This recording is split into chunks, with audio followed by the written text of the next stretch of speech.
Greetings. Today is February 15th, 2020/19. And this is going to be a lesson entitled Dual Citizenship. And it's a nice one.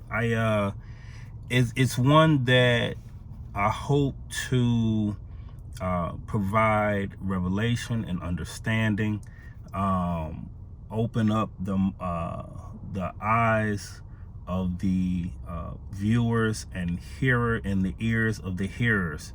And so let's just go ahead and get into it. Turn your scriptures to John 17. We're going to start at verse 21. And we're just going to talk about dual citizenship. So John 17, starting at verse 21. That they all may be one. And so what we have, so I'll just start at verse 20 for context. This is Yahushua's prayer. Neither pray I for these alone, but for them also which shall believe on me through their word, that they all may be one, as thou, Father, art in me and I in thee, that they also may be one in us, that the world may believe that thou hast sent me, and the honor which thou gavest me I have given them, that they may be one, even as we are one.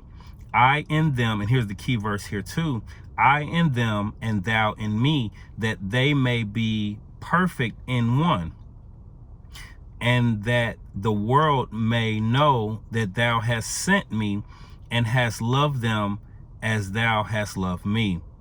And so what I really wanted to grab out of there is that place of oneness that we ought to have as believers in Yahuwshuwa Ha'Mashiyach, that place of oneness that as we believe on Yahushua, whom Yahuwah has sent into the world, we have the ability to become one with him, one with them, one with ALuWHiYM, one with our mighty ones. And it is the inability to become one with them that comes through disbelief on him who was sent into the world. This is why many are stumbling over that oneness, that alignment, because they don't fully believe on him who was sent. So it is in this oneness, this place of this dual citizenship that we have, that gives us the ability to transition between these two different realms, where you have the heavenly realm and where you have the earthly realm, the ruach and the physical. It is this dual citizenship that gives us the ability to transcend between these two different places, right? And so watch this. Let's turn over to Ephesians 1. Ephesians 1, verse 17 through 23.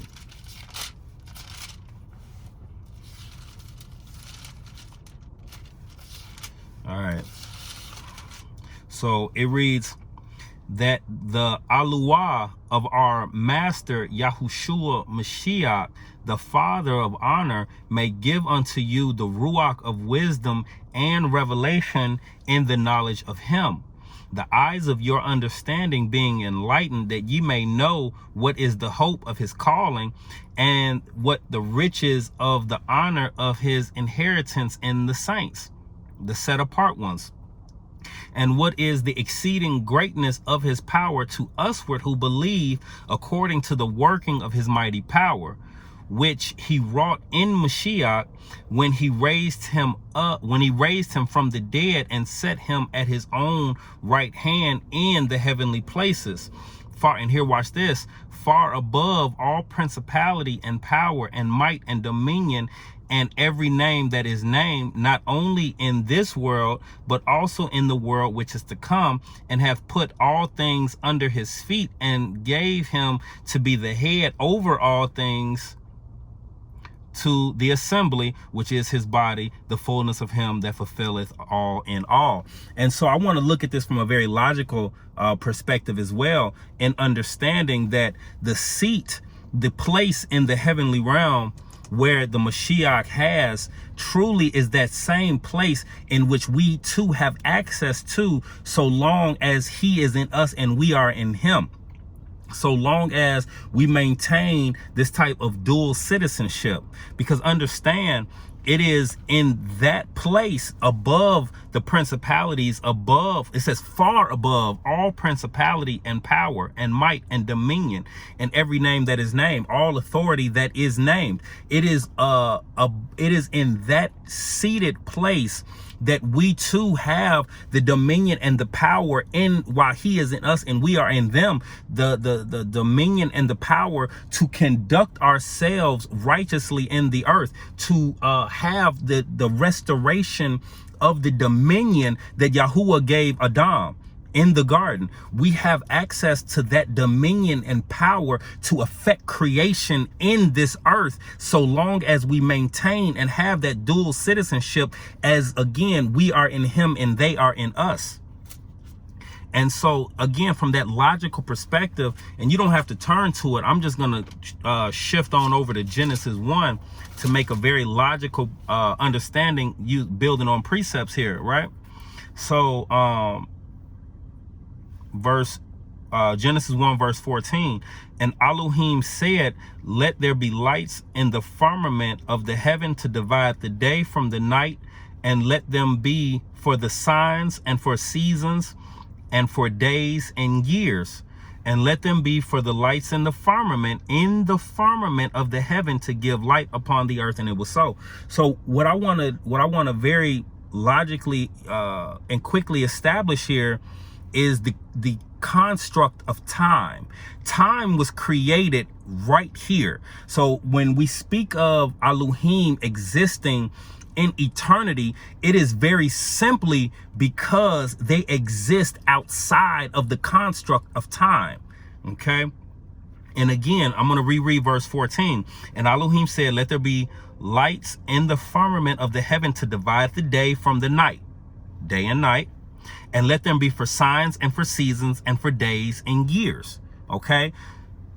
And let them, verse 15, and let them be for lights. And where are they? Again, in the firmament. So the things in which separate day and night, the things which establish, the things that in which establish time itself are where? Excuse me. They are in the firmament. So if we understand, just turn, you don't have to turn here again. I'm just going to slide over to Ezekiel 1, right? Because I want to establish where and why the seat is that is existing far above the principalities and far above the dominion that has authority in this earth, that seat that we have that is far above that, right? So Ezekiel 1 verse 26, and above the firmament, and above the firmament that was over their heads was the likeness of a throne, as the appearance of a sapphire stone, and upon the likeness of the throne was the likeness as the appearance of a man above upon it. So understand that the throne of ALuWHiYM exists literally outside and above time as a construct itself. So when we talk about existing in these two different realms, having dual citizenship, we must understand that we have the ability to transcend time itself and operate in realms that are binding this current construct, but we ourselves are not bound by this construct. This is why we are foreigners in a strange land, operating in the earth, but we are operating as foreigners in the earth of the world, in the world, but not of the world. right? And so let's turn over to John 1, because what we must do is understand that sonship is a requirement for citizenship. So we're going to slide to John 1, right? So it says in verse 12, but as many as received him, to them gave he power to become the sons of Yahuwah, even to them, to become the sons of ALuWHiYM, even to them that believe on his name. Which, and I'm going to read 13 also, which were born not of blood, nor of the will of the flesh, nor of the will of man, but of ALuWHiYM. Okay, and so right here, we must understand that in order to have or gain access into the kingdom, which is above this current earthly construct that we exist in, we need to become the sons of ALuWHiYM through the belief in his name, Yahuwshuwa, unto Yahuwah. Okay, and so it is this calling out of this the subjection of the principalities and powers that govern and have dominion in this earth realm, that we are able to be born again into Mashiach. Because, and I mean, just think about it. What did he tell Nicodemus? Right? Chapter 3, verse 3. Yahuwshua answered and said unto him, verily, verily, I say unto thee, except a man be born again, he cannot see the kingdom of ALuWHiYM. Right? Verse 5. Yahuwshua answered, verily, verily, I say unto thee, except a man be born of water and of the Ruach, he cannot enter into the kingdom of ALuWHiYM. That which is born of the flesh is flesh, and that which is born of the Ruach is Ruach. Except you be born again through Yahuwshua unto the Ruach, you cannot enter into the kingdom of ALuWHiYM. You cannot hold this type of dual citizenship that I speak of, because you very well don't have access. The only way to gain access to the heavenly realm, where existing outside, that exists outside of this earthly construct, is through, Yahuwshua said it. He said, I am the way, the truth, and the life. The way. Except you go in that way, you do not have access into the heavenly realm. Your prayers, whatsoever else, you don't have access into the heavenly realm except you go through Yahuwshua. He is the way unto the Father. Now, let's understand too why we are yet bogged down by principalities and powers, spiritual wickedness, whatsoever have you. It's because we are giving our authority that exists in Yahuwshua to these false mighty ones that sit in high places. This is why we are bogged down, whether it be in our thoughts, whether it be in whatsoever it may be, that we need to even operate in this earthly realm. It is because we are giving our authority over to the spiritual wickedness in high places, through various means, whether it be religion, whether it be through idolatry, whether it be through witchcraft, whether it be through whatsoever have you. We give our authority over to these false mighty ones who are really here to you. Let me not get ahead of myself.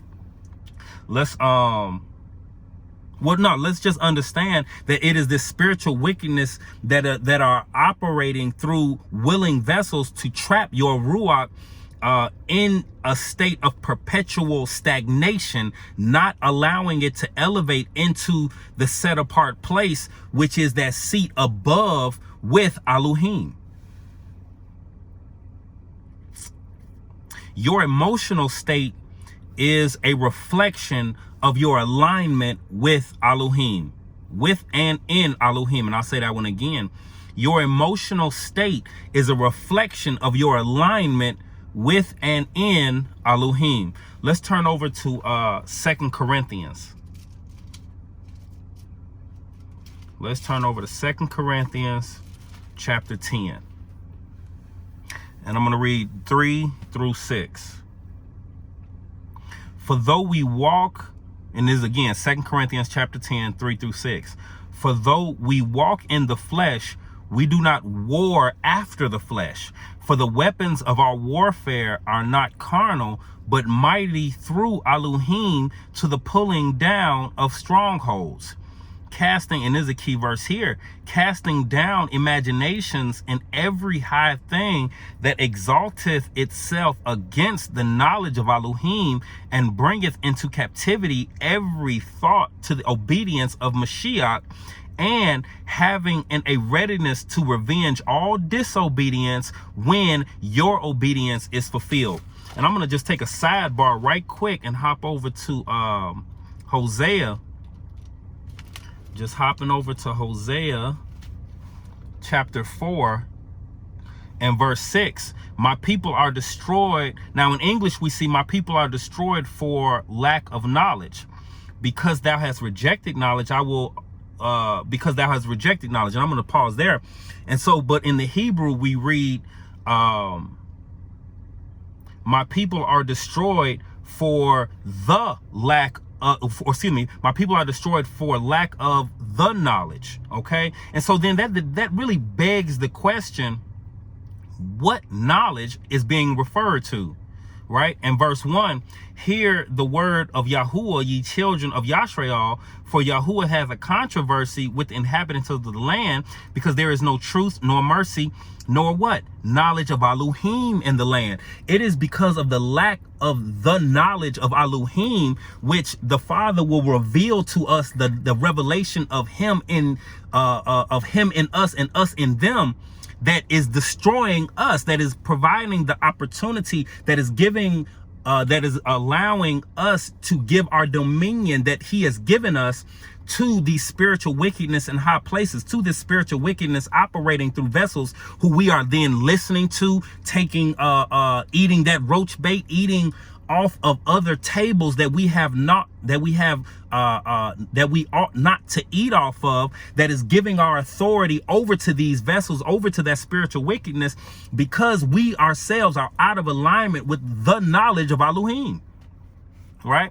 And so this is why it's so important that we cast down imaginations and every high thing that exalts itself against the knowledge of ALuWHiYM, and that we bring into captivity every single thought to the obedience of Mashiach. Because understand, what you think becomes your reality. What you think is really your thoughts are the precursor for your words. Your words, and for those, many are already acquainted, I'm just going to, you don't have to turn here. I'm just going to read Proverbs 18 verse 21. Death and life are in the power of the tongue, and they that love it shall eat the fruit thereof. Your thoughts are a precursor to your words. Your words are a precursor to your reality. Why? Because death and life are in the power of the tongue, and you're going to eat the fruit thereof, whatsoever it is. So this is why we need to bring our thoughts into the captivity of the Mashiach, because that in which you think will come out of your mouth. Out of the abundance of the heart, the mouth speaks. That in which you allow to take root and seed will sprout and grow into your in your mind, and become that in which comes out of your mouth. Your words shape the framework of your reality. That in which you speak will be that in which you see, because you're going to eat the fruit no matter what it is, whether you speak death or life. That in which you say is what you're going to exist. That is what you say will create the framework for the reality that you exist in. Mind your words, because not only will that happen, but you also have to give an account for every idle word that's spoken. So let's also understand, let's go over to Ephesians 6 right quick.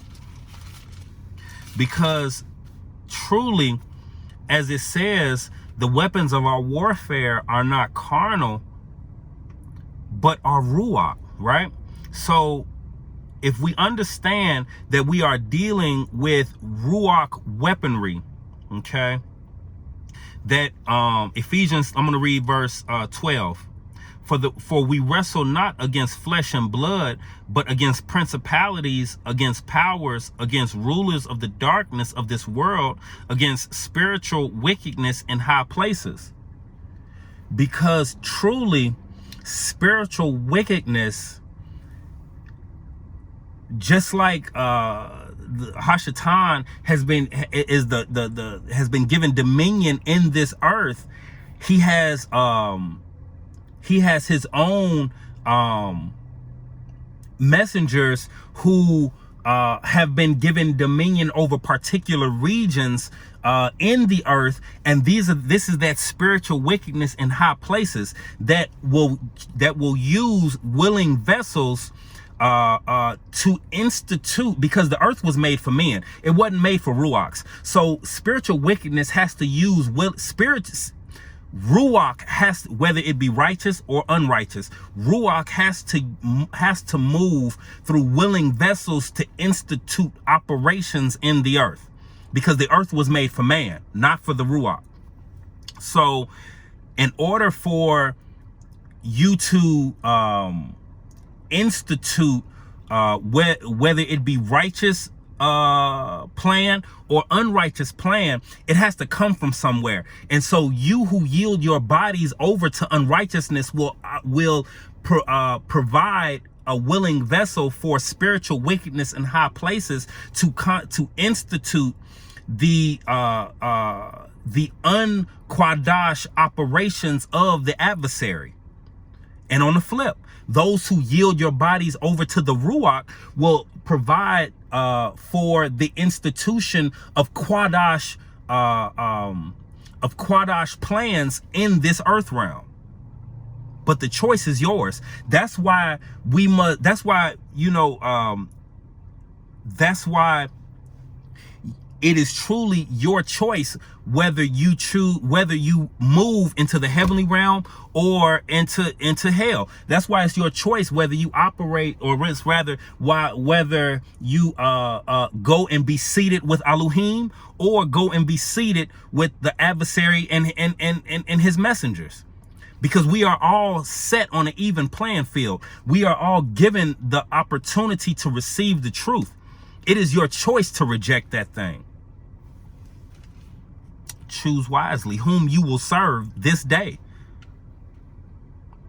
And for the record, as for me and my house, we will serve ALuWHiYM. We will serve Yahuwshuwa unto Yahuwah. So, verse, and I want to kind of keep in the same vein here and just jump down to verse 16 of Ephesians 6.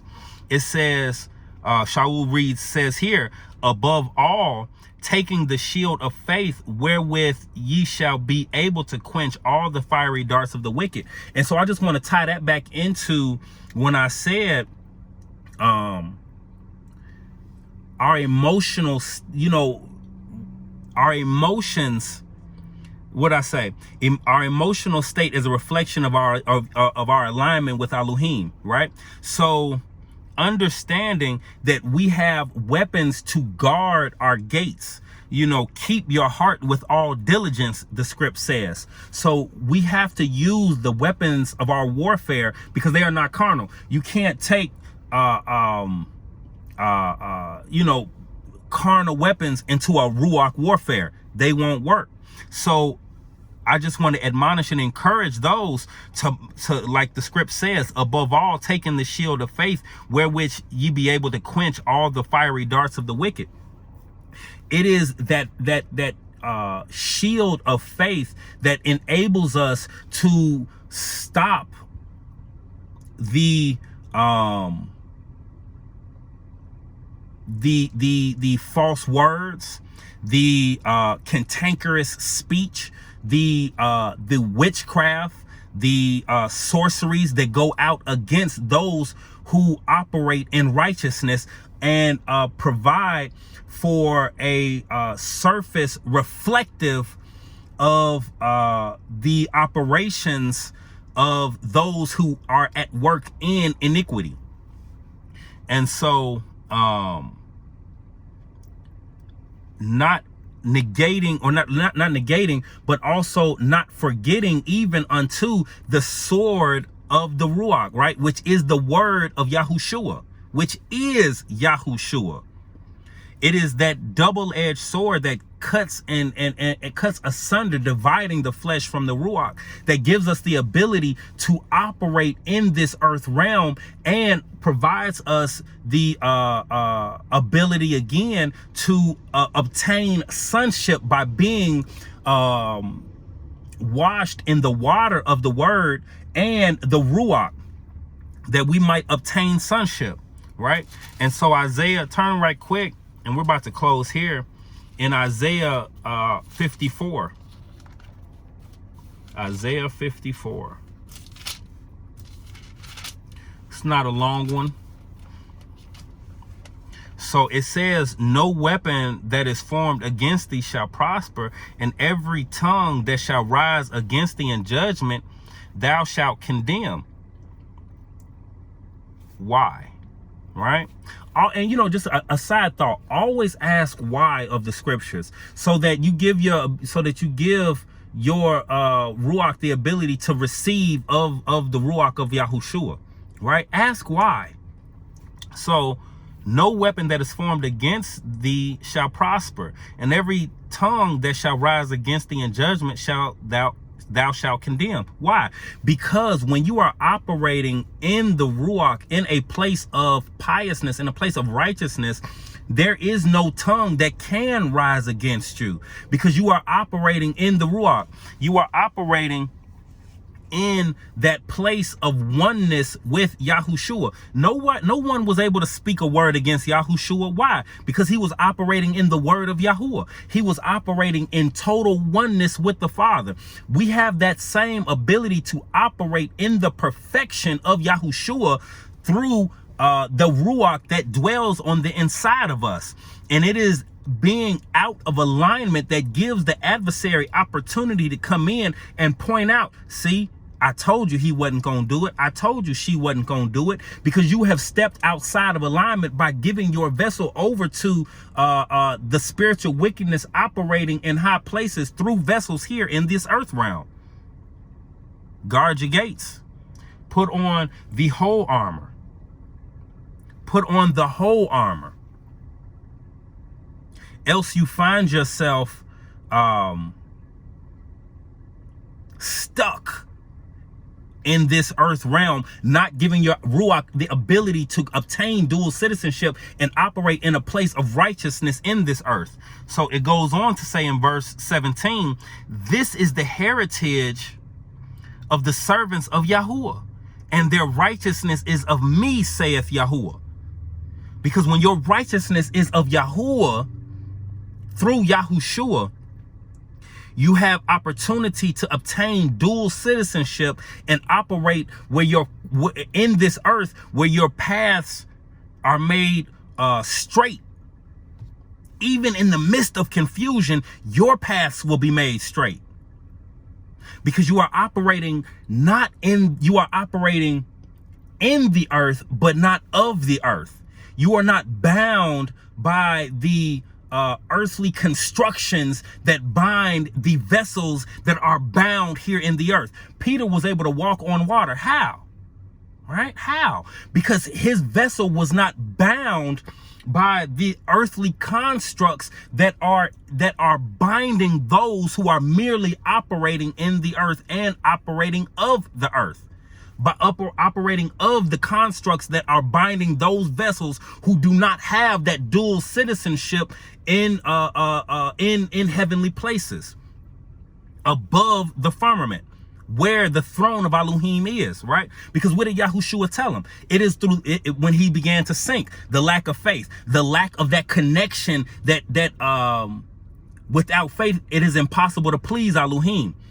It is that connection to ALuWHiYM that enables us to have that dual citizenship that gives us the ability to even control, to have dominion over creation in earth, because we are not operating from the power that earthly ones who are bound in the earth are operating in. We must operate in this dual citizenship to even have dominion over our own earthly vessels. This is why you have ones out here who just have no control over themselves, because they don't have the ability to they don't have that dual citizenship with the heaven that seats us above this earthly realm in the heavenly places, that gives us the ability to govern our vessels in that place above the earth, in that place that allows us to operate with the fruit of the Ruach, the love, the meekness, the patience, the those things that are brought out of us when we are walking in the Ruach, having obtained this dual citizenship. Excuse my hands.